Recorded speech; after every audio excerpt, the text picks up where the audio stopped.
Donc aujourd'hui on est chez Marina et Anthony qui sont donc éleveurs laitiers ici dans le Maine-et-Loire, dans le 49. Ils ont été parmi les tout premiers à rejoindre le cahier des charges l'habit bleu. C'est un sujet vraiment là, de plus en plus saillant dans le domaine de l'élevage laitier. C'est qu'est-ce qu'on fait des petits veaux mâles qui sont issus de la production laitière. Donc là on est en plein dans le cœur du sujet aujourd'hui. Et encore une fois l'idée de l'habit bleu c'est non seulement donc de pouvoir collecter le lait de nos fermes partenaires avec lesquelles on travaille, comme Marina et Anthony aujourd'hui, mais aussi de laisser les petits veaux grandir sous leur mère et à la sortie de pouvoir valoriser la viande de ces veaux une fois qu'ils ont atteint un âge de 8 mois ou plus. En élevage laitier bio, on gardait les petits veaux de génisse pour faire le renouvellement. Et les petits veaux mâles, au bout de 10 jours, ils étaient vendus dans du conventionnel. Ils partaient soit en Espagne pour partir dans l'élevage industriel, et on les vendait à bas prix, ils n'étaient pas valorisés. Ils nous ont dit, ben non, le veau élevé au pied de sa mère, il a une viande rosée et les bouchers en voudront pas. Ils préfèrent du veau blanc, donc on ne peut pas vous le valoriser.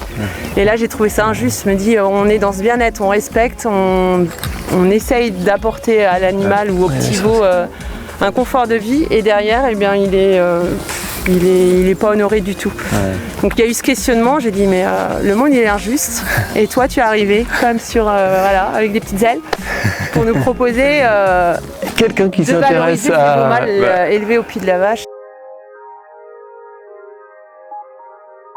Le trajet, il peut être difficile parce que le trajet, il peut durer plus d'une journée parce qu'ils viennent le chercher la veille, ils sont transportés dans un autre endroit, un lieu de stockage d'animaux, et après ils repartent vers l'abattoir qui peut être à 1 heure, 1 heure et demie de route. Et effectivement, on est dans le bien-être animal, mais toute cette partie-là, nous en tant qu'éleveurs, on la maîtrise pas du tout. Donc c'est vrai que si il y avait un camion qui venait sur le lieu ou à proximité, eh ben, ce serait encore mieux, quoi. L'animal il se sentirait encore moins frustré. Et là justement après, je sais pas, depuis que vous faites sous-nourrice ensuite sous la mer, après quelques mois de cette pratique-là, c'est quoi le bilan aujourd'hui là, les premiers enseignements, les premiers ressentis que vous avez, c'est quoi? Le smile déjà? Oui. Ça donne du sens à notre travail en fait. Ouais. C'est vraiment ça la valeur, c'est on se lève le matin et on prend plaisir. Se dire on est dans une harmonie avec nos animaux mais aussi avec la terre et avec nous.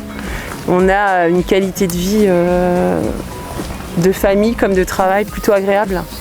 Disons que l'habit bleu, c'est une façon de valoriser notre travail.